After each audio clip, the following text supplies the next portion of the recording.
3 park rangers vanished under circumstances that defy logic. One disappeared after calling for backup, his radio still crackling with the sound of footsteps that weren't his. Another's body cam was found miles from his post, showing him entering a clearing that doesn't exist on any map. The last ranger station was discovered abandoned, doors locked from the inside and claw marks leading up the walls like something was trying to get in. Investigators searched every inch of those parks, but the deeper they went, the more they found signs that maybe the rangers weren't taken.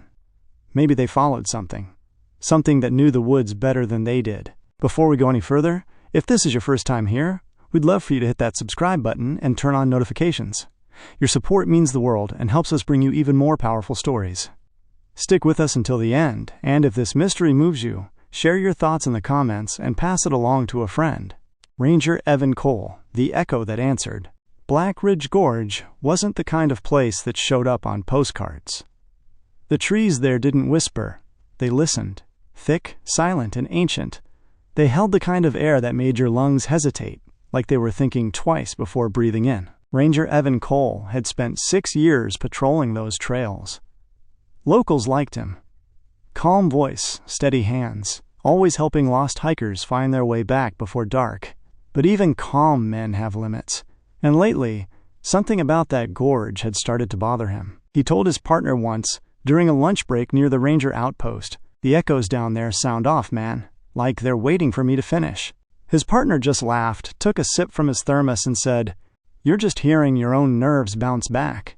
But Evan wasn't so sure. That night, he couldn't sleep. He sat on the porch of the ranger cabin, fingers drumming on a chipped coffee mug. The forest beyond the porch light looked still, but not empty. The radio on his hip crackled once, static rolling through the silence. Then, nothing. By dawn, the clouds had rolled in, low and heavy, hugging the peaks. He signed the logbook, Trail Inspection South Ridge. Standard procedure. Except he didn't come back. When the other rangers realized he'd missed check-in, a few of them exchanged glances. You know the kind, that quiet look people give when they don't want to say the worst out loud. By noon, 2 volunteers, a deputy and his partner, were on ATVs heading toward the ridge. They found his patrol truck parked just off the gravel path, doors unlocked, radio still humming softly. The inside smelled faintly of pine and rain, like he'd just stepped out. On the passenger seat, his logbook, open to the last entry, a shaky line under the words, "Voices still there. Closer today." As they moved deeper into the gorge, one of the volunteers, a young woman from the forestry department, stopped. "Do you hear that?" she asked. The deputy frowned. "Hear what?" Then they all did, a long, hollow echo rolling through the valley. Except, there was no shout to cause it. They stood frozen, waiting for another. And then it came again, fainter this time, like it was copying their breath. That night, the search was called off because of the rain. Back at the ranger station, they played through the day's recordings. Evan's last transmission came through the static around 9:47 a.m. His voice sounded calm at first, the kind of steady tone rangers used when they reported a fallen tree or a lost hiker.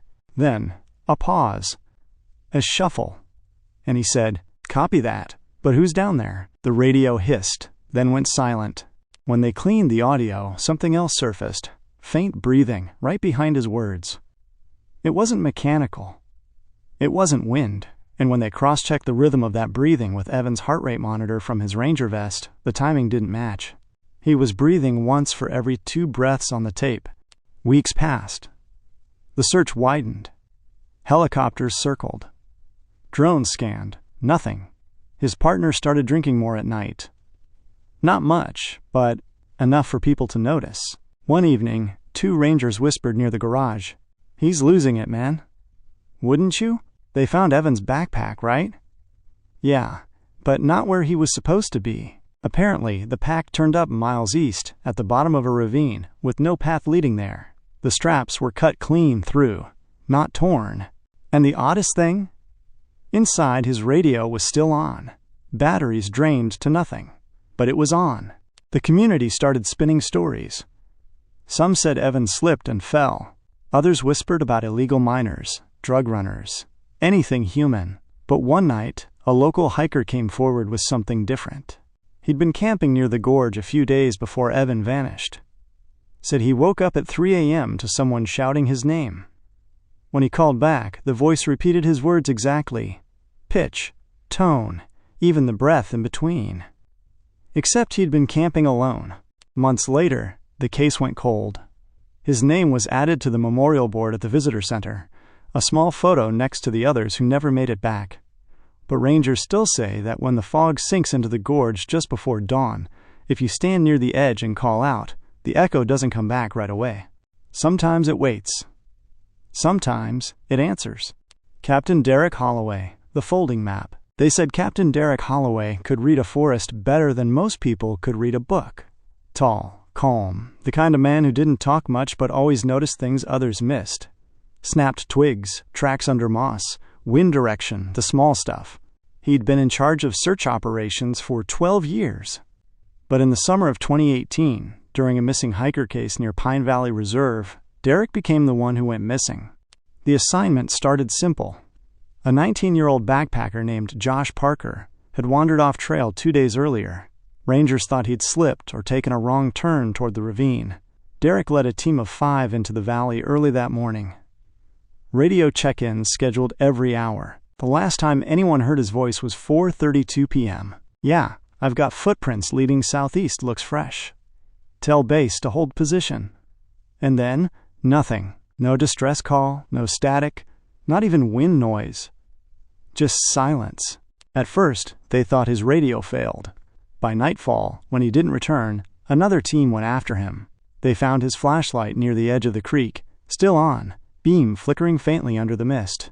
A few feet away, his compass, warped, metal, twisted like someone had melted it and let it harden crooked. And his map. It didn't even look like paper anymore. The folds had fused, edges curled into strange angles, like it had tried to close in on itself. Back at the outpost, a few of the younger rangers were whispering in the hallway. You think he's alive? He's Derek, man. He's probably out there giving the trees orders. They laughed nervously, but the air in that room felt heavier than the joke deserved. His deputy, Marla Reyes, didn't smile. She'd seen the map. She said when she picked it up, the paper felt warm, almost soft, like it had been under sunlight, but there hadn't been any sun all day. 2 days later, a state search team joined. Helicopters scanned every ravine. Infrared drones swept the valley. Nothing. When they reviewed Derek's body cam, they expected hours of forest footage, tree lines, radio chatter, the usual. But it only had 1 minute of video. The clip began mid-step. Derek breathing hard, the camera shaking slightly. In the background, the forest looked wrong. The light was dim but golden, like a sunset filmed through glass. He whispered, "That's not possible." Then, his compass hand came into frame. Spinning violently, needle clattering like it wanted to escape. The last image before the footage cut? The trees bending inward, just slightly, like the forest had taken a breath. After that, the whole case got quiet. Too quiet. One evening, 2 volunteers were cleaning gear near the radio room. They said the forest moved, huh? Yeah. Trees don't move, man. Unless something else is making them. You think he found the hiker? If he did, neither of them came back. They laughed it off, but their voices cracked mid-sentence. Weeks later, a local trapper turned in a piece of evidence, Derek's wristwatch.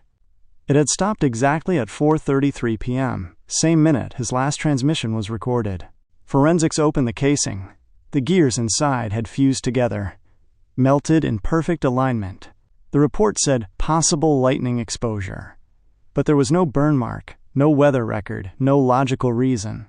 Then, a forest technician named Lyle started having dreams. He'd been on Derek's search team. Said the dreams felt like memories. He'd see Derek standing in the fog, looking down at the map, tracing lines that didn't exist. Each time, Derek would whisper, "The path folds in on itself, just like paper." He told the others about it during a late shift, half joking, half terrified.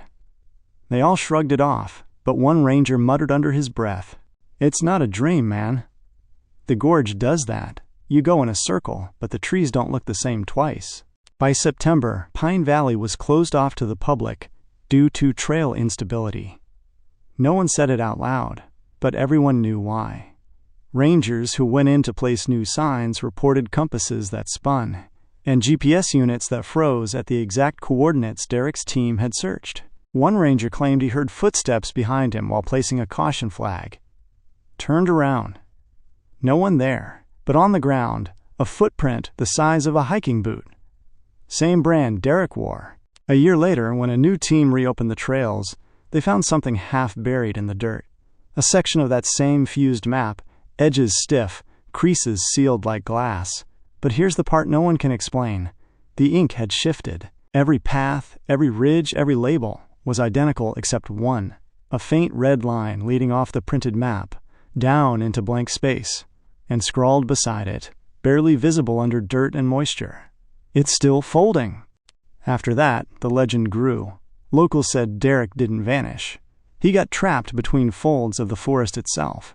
That he's still there, moving through an endless loop where the trails keep rearranging like living things. At night, when fog drifts into Pine Valley, hikers claim the trees seem to bend slightly toward each other, as if leaning in to listen. And if you drop a compass on the ground, sometimes it doesn't stop spinning. Ranger Melissa Harkins, the perfect fold. By the time Melissa Harkins took over the northern post at Lone Peak Station, she already knew the stories.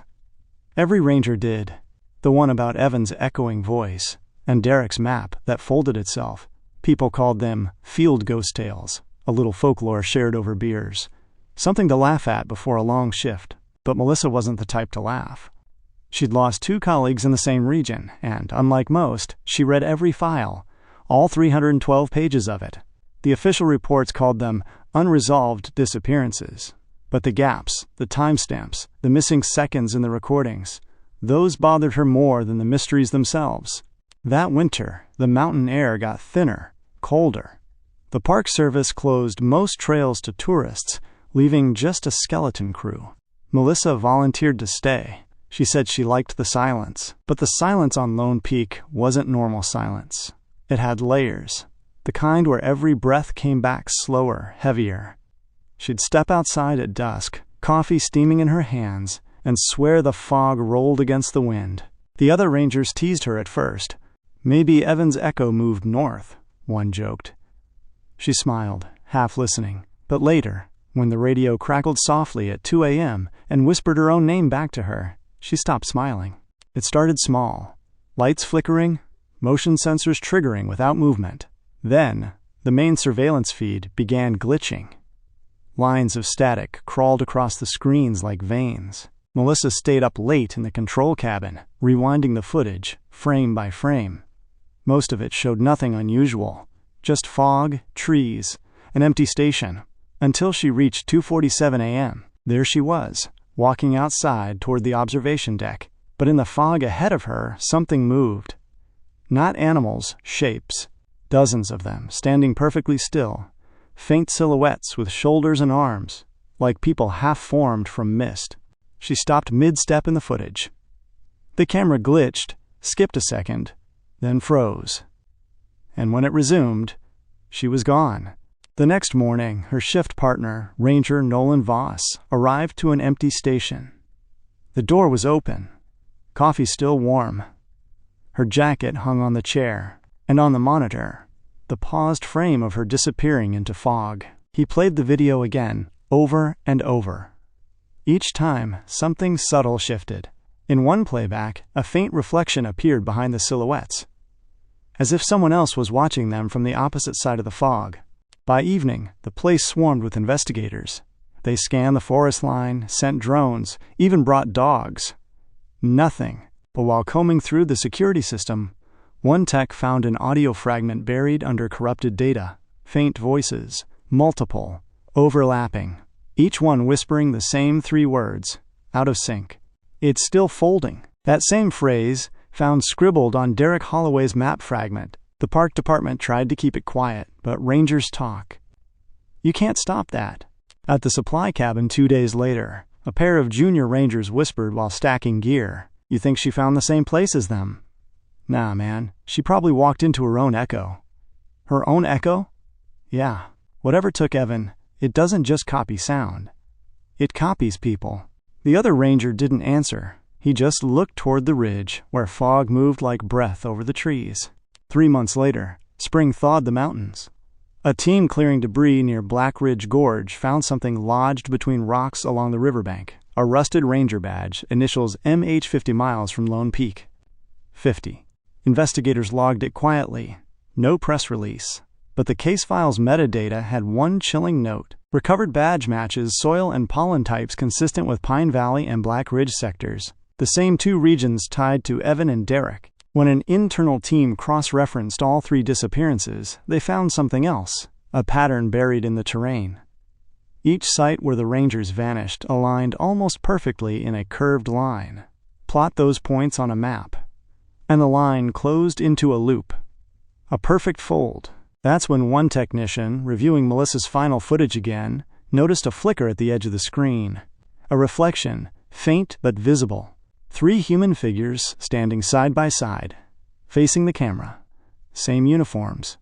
Same height range. Same posture. Evan. Derek. Melissa. Of course, officially, none of this exists.